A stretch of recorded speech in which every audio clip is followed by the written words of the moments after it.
All right, guys. So today we're going to discuss why I feel like demographics are changing in the South in terms of voting patterns, in terms of voting patterns in the North, and also what I think is going to happen in terms of general elections going into the future. Now, in my live stream, when I predicted the Biden win, the day before the election, and I predicted it several months before that, but nobody wanted to listen to me. But whatever. I mentioned how I think the demographics of the country in terms of voting patterns are going to change. And by that I mean this. I mean that when you look at Georgia, right, going forward, the Republican Party is going to have to try to appeal to African Americans in Georgia because the simple fact is you can't get to the White House without it, right? So the demographics there are going to change. You're going to see a much more blue Republican Party in Georgia over time, the next 50 years, all right? Because they don't have a choice. Do you understand that? They don't have a choice. They're going to have to adjust because this election has shown that if blacks don't want you in the White House, they can make it so that you don't get Georgia. Yeah. So I think that over time, what you're going to notice is that places like Texas is going to become more and more blue as more people leave California. The more people leave California, the more people are going to demand change. You're going to see in the next 100 years, whenever Nancy Pelosi goes, the person who replaces them is probably not going to be a Democrat. It's probably going to be a Republican. You're going to be very shocked by that. You're going to see shocking results that over time, California is going to become red. Or redder than what it is like right now.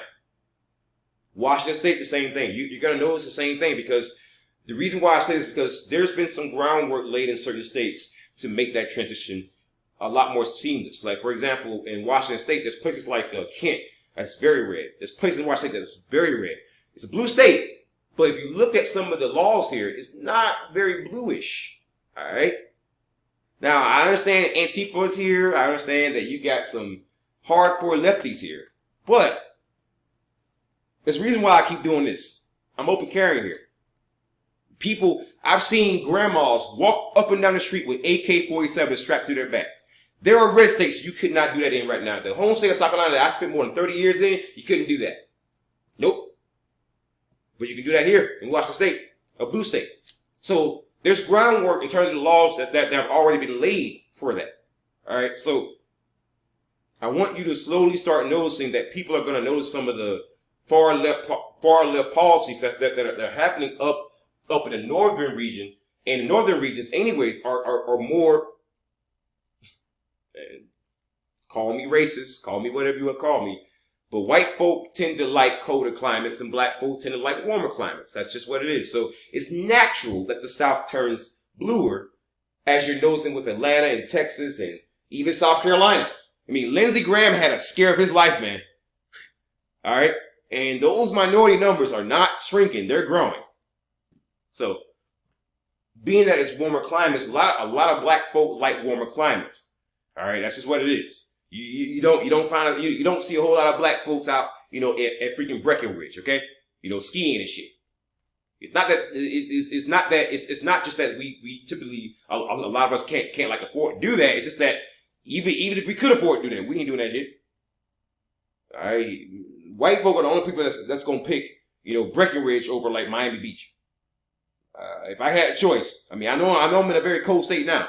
If I got a choice between going to Breckenridge or Miami Beach, I gotta say, that's not even hard. Okay, so with that being said, you're gonna notice that from the climate, from the voting patterns, from the groundwork that's already laid, to Republicans just realizing that the South is going to become a less and less hospitable for them. The country is shifting leftwards. You think that the country shifted, leftwards away from, and the country was already left. The country is shifting left toward the center. A lot of people on the right have a tough time accepting that they shifted right too. The country's moving towards the center now. All right. And what that dictates and what that specifically calls for, right, is an inversion, a flip. Things that are happening that you have not seen in a while. Keep in mind that in Oregon, black folk weren't even allowed to live there for a long time until relatively recently, actually. When you look at the totality of the country, 50 to 70 years ain't a long time, man. 100 years is not a long time. That's relatively recently. So there's groundwork. If you read history and read the current laws, you look at what's happening in New Jersey and Maine and those kind of places. You look at some of the backlash that's happening in New York now. If another lockdown happens and Cuomo, if he keeps doing what he's doing, I can definitely see a right shift. Right? So, and the right shouldn't be afraid of this. They should embrace this, because what that would do is that would shift the metropolitan areas that you could potentially, pretty much control from the south to the north. In the north, your numbers could explode. Right? So I want you to understand that's what's going to happen. And when that happens, you're going to see some weird stuff, man. You're going to see parts of Canada turning red too. And it's going to be bizarre to see. It's a weird prediction that I'm making, but there's a reason why I'm making this prediction, because I'm already seeing it playing out the exact same way that I thought it was going to play out years ago. I told people years ago, I said, I'm seeing a weird shift, man. Like, I can't really explain it right now, but now I can kind of elaborate. Now, at the time, I couldn't really explain what I was seeing, but I was seeing it. And now you're seeing it. And if you're saying that you're not seeing it, open your eyes, bro. Or girl. Or whatever. Open your eyes. It's there. It's there for anybody to see. So I think the country is going to go through a weird shift. So the only thing I got to say about that is going to be very interesting to watch. Anyways, guys, it's been Devil's Advocate, and love you all. Thank you for watching, and horns up, and peace out.